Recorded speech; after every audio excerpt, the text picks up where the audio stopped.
আজকে হাজির হয়ে গেলাম একটা ভিন্ন স্বাদের চানা রেসিপি নিয়ে।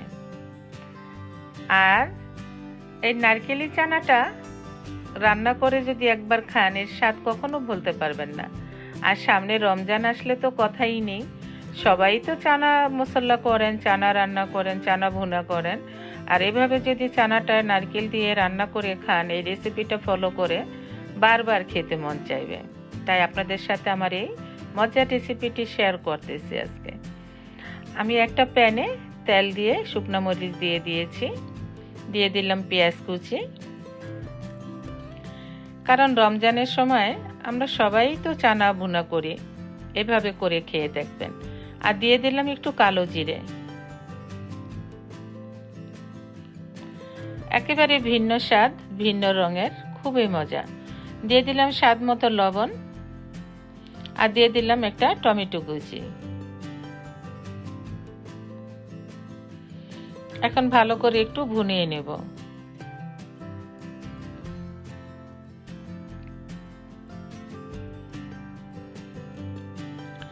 এখন দিয়ে দিলাম একটু আদা রসুন বাটা,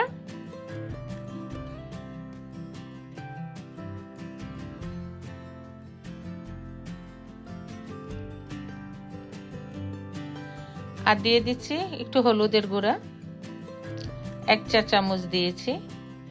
আর দিয়ে দিলাম একটু মরিচের গুঁড়া, আর ঝালটা আপনাদের যার যার স্বাদ অনুযায়ী দিয়ে নেবেন। আর দিয়ে দিলাম একটু জিরার গুঁড়া।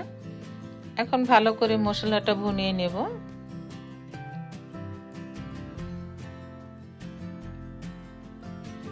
আর দিয়ে দিলাম এখন একটু সামান্য একটু শাহি গরম মশলা।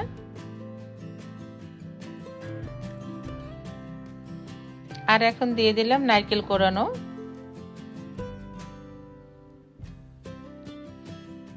এখন নারকেল দিয়েও ভালোভাবে আবার মশলাটা ভুনিয়ে নেব।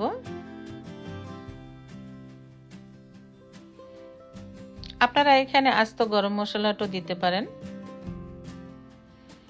আর দিয়ে দিলাম এখানে আমি একটা আলু কুচি করে কেটে নিয়েছি, আর ছোট হলে 2টা আলু দিতে পারেন।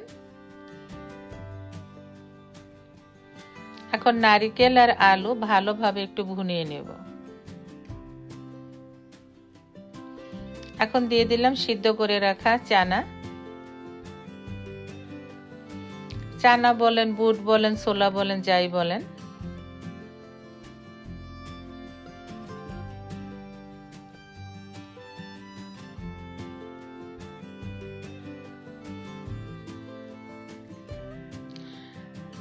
এখন ভালোভাবে আমি নারকেলের সাথে ছোলাটা ভুনিয়ে নিচ্ছি।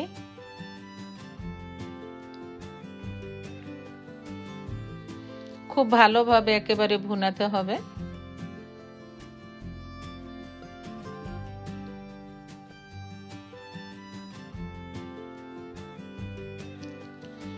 এখন একটু গরম পানি অ্যাড করে দিলাম।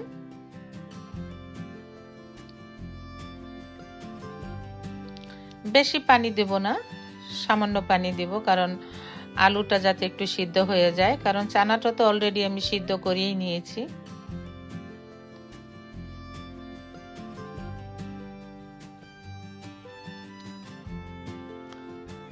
আর চানাটা আমি ওভারনাইট ভিজিয়ে রেখেছিলাম।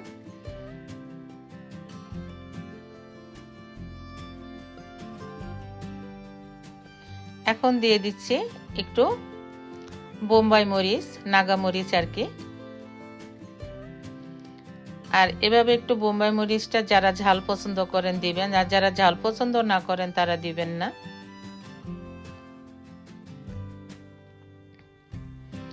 এই তো চানার ভুনাটা আমার হয়ে গেছে। এখন ধনিয়া পাতা দিয়ে দিলাম।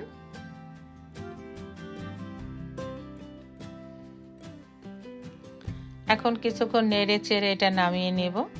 একেবারে সিম্পল হয়ে গেছে আমার নারকেলি চানা ভুনা। আর এই নারকেলি চানা ভুনা খেতে অসাধারণ মজা হয়েছিল, আলহামদুলিল্লাহ। আর এটা সামনে রোজা আসতেছে, অবশ্যই করে খাবেন। উপরে আমি একটু কোকোনাট দিয়ে দিয়েছি। আর লুকস একেবারে দেখুন, লুকসটা কত সুন্দর, খুবই ইয়ামি, তাই না? আর এটা খেতেও অনেক মজা হয়েছিল। আলহামদুলিল্লাহ। তাহলে আজকে এই পর্যন্ত, আবার হাজির হয়ে যাব নতুন কোনো রেসিপি বা ব্লগ নিয়ে ইনশাআল্লাহ। আর কেমন হলো আমার নারকেলি চানা ভুনা কমেন্ট করে জানাতে ভুলবেন না কিন্তু। আল্লাহ হাফেজ।